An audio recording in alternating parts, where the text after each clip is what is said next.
y'all. So today we got a 2016 Ford Taurus, and we'll be doing a hub bearing assembly. It's 4 bolts to take it off, but you got to remove the brakes and the rotors and the tire. And that's how it is with most vehicles, but I'm showing you how to do it on the Ford Taurus. So let's get it. I'll be back with the car jacked up and the wheel off. Alright y'all, so we got everything set up. This is my little setup. Make sure you use the jack stand up under there for safety, extra safety. And take the tire off.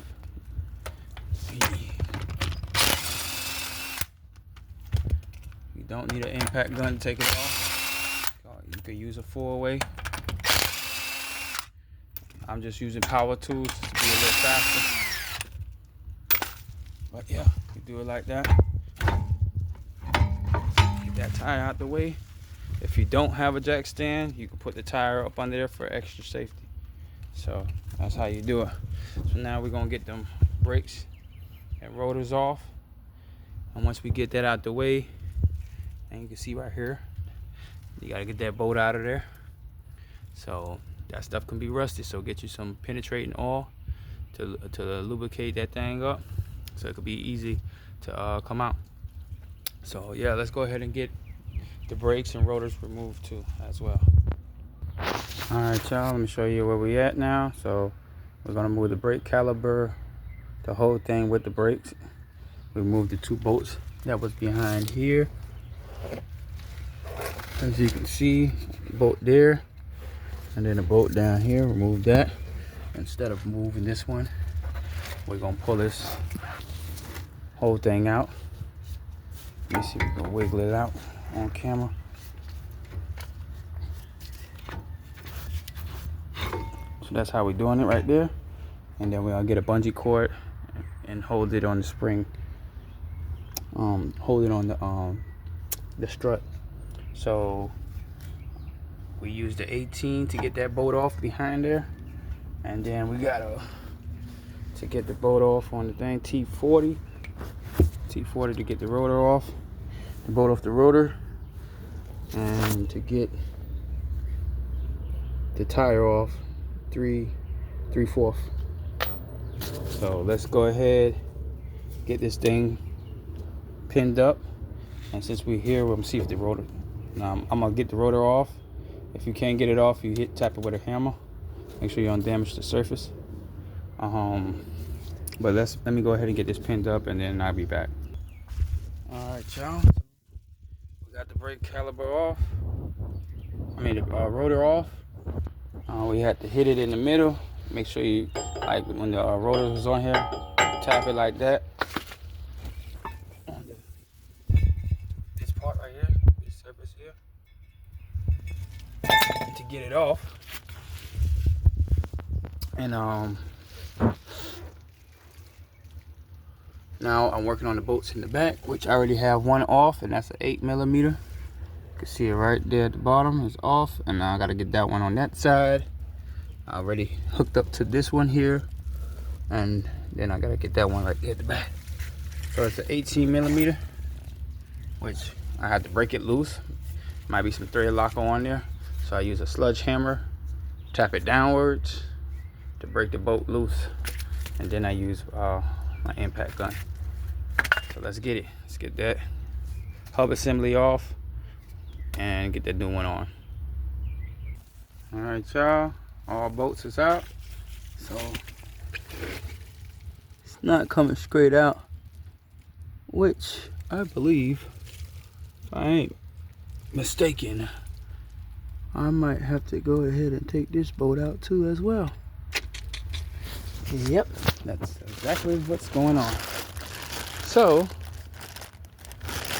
can see right there, that's where the CV axle goes into. So we're gonna go ahead, get that bolt. It might be a 32.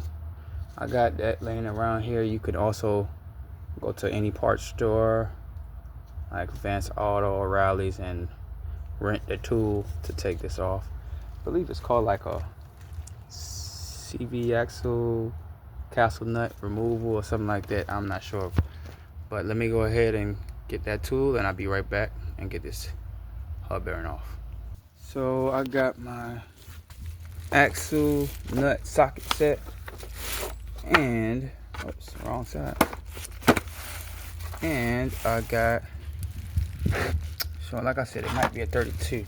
Let me try it to 32. Yep, 32 fits on there perfect. Let me try 30 real quick. Yep, 32 sits on there good. I'm gonna get my impact gun on there. Only thing y'all will need if y'all don't have an impact gun, it's one of them breaker bars. And so just basically a long bar, similar like this, but way longer. And you can break that off. Make sure your tires are on the ground. And most likely you want to do this with the tire on it, which you can pop up the hub cap, pop up that cap right there, and you could do that with the tire on the ground. But you also can do it with that tire on that side on the ground. So, but it's best to do it with the tire on it, on this side. So let's get it. So, and the reason why is so it don't have that much play or anything. See how it's moving like that? But you should be able to get it off still like this, as long as you got that tire on that side on the ground. So let's go ahead and get this bolt off. Use my impact gun. Oops, that might be the wrong way. Hold on, I'll be right back. Okay, and there it goes. It comes right off.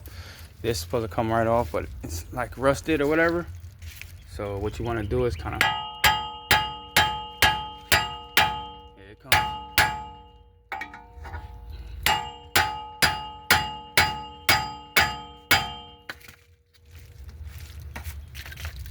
It's gonna pop out.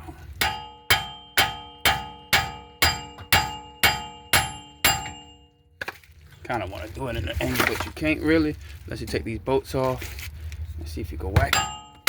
It's gonna come out right now. There you go. So you see, it came out. Push that axle in. Kind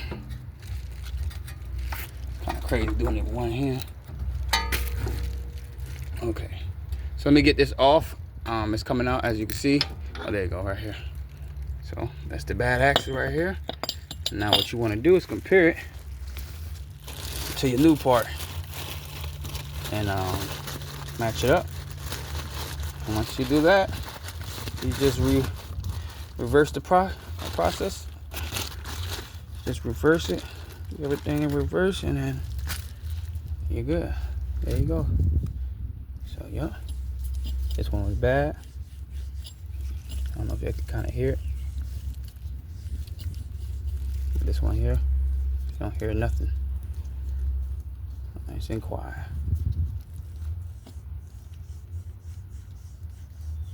So it's bad. So yeah, so that's how y'all do it, how to remove it. So like I said, just repeat every step that you did to get to here, and you should be all right.